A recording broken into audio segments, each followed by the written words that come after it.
Hola chicos, ya habíamos explicado que empezábamos con el cuadernillo, que íbamos a dejar el truco de magia para más adelante y que lo que empezamos a trabajar es trigonometría, que no es otra cosa más que medida de triángulos.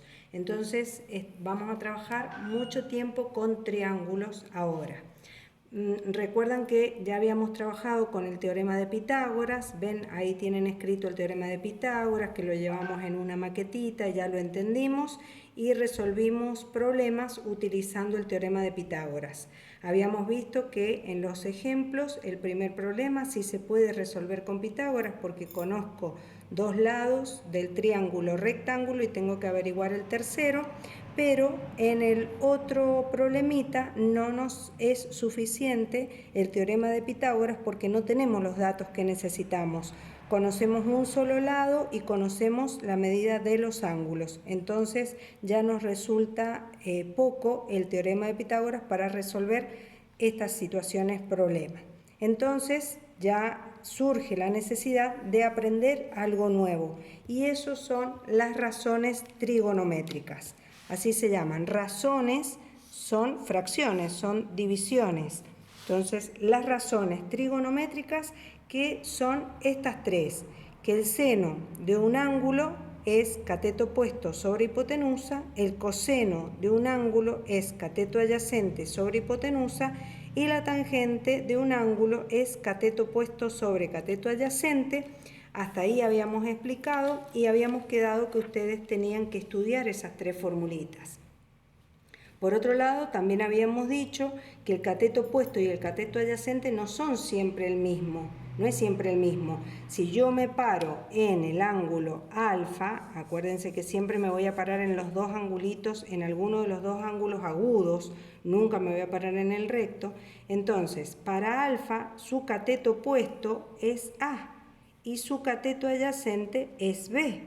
En cambio, para beta, su cateto opuesto, el opuesto es el que tenemos enfrente, para beta el cateto opuesto es B y el cateto adyacente es A. Acá simplemente se tienen que acostumbrar a esos términos. La hipotenusa es única, así que con eso no tenemos ningún problema. Hasta ahí habíamos ya explicado y de tarea tenían que estudiar las tres formulitas. También habíamos dicho que en la otra página tienen la palabrita SOHCAHTOA, que es una palabra que no tiene un significado. Si la buscamos en el diccionario no tiene un significado, porque es una regla memotécnica. Las reglas memotécnicas son las que nos ayudan a retener información. Entonces yo acá les he coloreado, ustedes también pueden hacer este trabajo en el cuadernillo de ustedes. Ven que tenemos la S, esa S quiere decir seno. Y al lado, las dos letras que siguen me dicen cuál es la fórmula del seno. Cateto opuesto sobre hipotenusa. Después tenemos la C quiere decir coseno. ¿Y cuál es la fórmula del coseno? Cateto adyacente sobre hipotenusa. Y después tenemos la T de tangente. ¿Y qué sigue? Cateto opuesto sobre cateto adyacente. Eso significa la O y la A. Entonces, con esa palabrita SOHCAHTOA, ustedes tienen un machetito para recordar siempre esas tres formulitas porque sí o sí las tienen que saber de memoria. Bien, vamos a ver en la página 7, fíjense que dice lo que necesitas para saber para poder resolver problemas. Entonces yo les he hecho todos asterisquitos de cositas que ustedes deben saber antes que nada para resolver problemas. Así que la tarea de hoy va a ser estudiar esta hojita, porque si no, después los problemas no van a salir. Hay cosas que ya las sabemos, por ejemplo, ¿qué es un triángulo rectángulo? Es aquel que tiene un ángulo recto, o sea, un ángulo de 90 grados, donde los lados que forman el ángulo recto se llaman catetos y el lado que está opuesto, que está enfrente al ángulo recto, se llama hipotenusa. También sabemos que la hipotenusa es mayor que los catetos, es el lado más largo que tiene el triángulo rectángulo. Esto me parece que no se los dije, ahora lo vamos a saber. Los dos ángulos agudos, estos dos que pintamos recién, los dos ángulos agudos, esto sí lo dijimos, que todos los triángulos tienen dos ángulos agudos y el tercero puede ser recto, obtuso o también puede ser agudo. En este caso, los dos ángulos agudos son complementarios. Eso significa que cuando nosotros sumamos esos dos ángulos, nos tiene que dar 90 grados. Eso significa que los ángulos son complementarios. Así que si yo sé que este ángulo mide 60 grados, este tendrá que medir 30, porque 60 más 30 es 90. Después también tenemos que saber, otra cosa que ya dijimos, que en el triángulo isósceles, que es el que tiene los dos lados congruentes, los dos lados iguales, es en el único triángulo donde la altura de ese triángulo divide la base por la mitad y también el ángulo opuesto por la mitad. Es decir, que si tenemos un triángulo donde nosotros podemos asegurar que esos dos lados son iguales, son congruentes, cuando trazamos la altura, que nosotros ya hablamos de la altura, me divide la base por la mitad y también este ángulo me lo divide por la mitad. Eso es un dato interesante a la hora de resolver problemas. Otra cosa importante que va a surgir en los problemas son estos dos términos, qué es el ángulo de elevación y qué es el ángulo de depresión. Entonces ponemos una persona que está mirando hacia abajo a otra persona que está en un barquito. La de abajo mira hacia arriba y la de arriba mira hacia abajo. Y ahí se nos forman el ángulo de depresión, que está acá pintadito. Este es el ángulo de depresión. La línea horizontal es la línea de visión y está la línea horizontal y la línea donde él tiene que bajar la cabeza para mirar al muchachito que está abajo. Y el que está abajo tiene que hacer al revés, tiene que levantar la cabeza, sacar la vista de la horizontal que es donde siempre miramos, y tiene que levantar la cabeza para poder ver al muchachito que está arriba. Entonces ahí tenemos un ángulo de elevación, porque este tiene que elevar y este tiene un ángulo de depresión.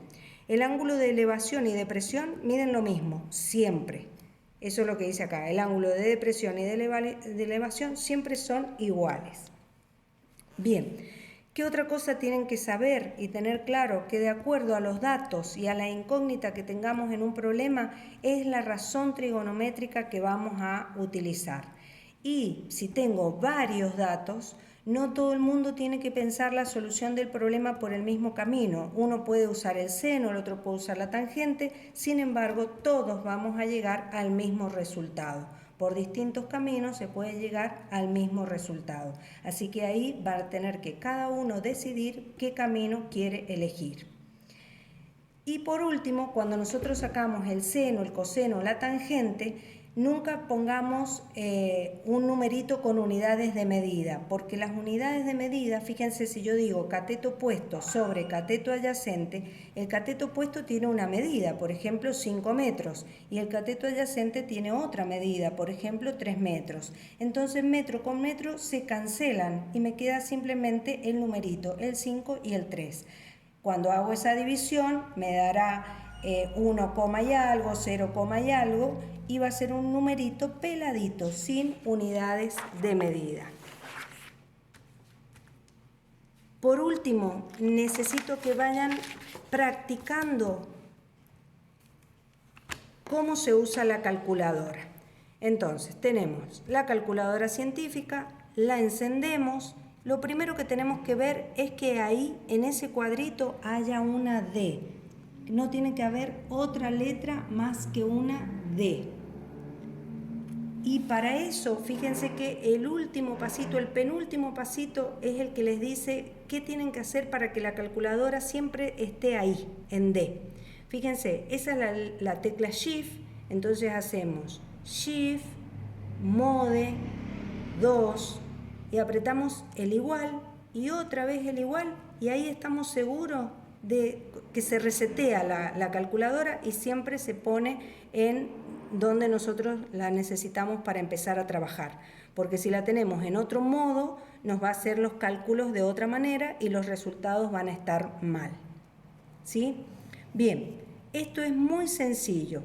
Cuando yo quiero calcular el seno, el coseno o la tangente de un ángulo, simplemente tengo que apretar sin para el seno. Entonces digo, yo quiero calcular el seno de un ángulo de 60 grados, digo 60 grados y pongo el resultado y eso me da 0,86. El número sigue, pero nosotros siempre vamos a trabajar con 2 decimales. Si yo quiero calcular el coseno de un ángulo, hago lo mismo. Coseno de un ángulo de 60 grados, aprieto el igual y me dio 0,5. En este caso no tenemos tantos decimales. Lo mismo hacemos con la tangente. La tangente de un ángulo de 60 grados, ven, esa es la teclita de grado, minuto y segundo, y me da 1,73. La tangente puede ser un número mayor que 1 o menor que menos 1, pero siempre el seno y el coseno van a ser números que varían entre menos 1 y 1. O sea que siempre nos va a dar 0, o menos 0, la tangente sí puede darme 1,73 como en este caso. Bueno, esto es lo que les dejo hoy de tarea, que lean, ven, hasta la página 8, hasta ese pedacito de la página 8, y lo que necesito es que me vayan enviando preguntas y me vayan enviando consultas, todo lo que necesiten, porque de eso depende que tengan el presente en la clase de matemática. Va a tener el presente aquella persona que interactúa conmigo. Si no, van a tener ausente. Ténganlo muy en cuenta. Que les sea leve y besitos. Chao, chao.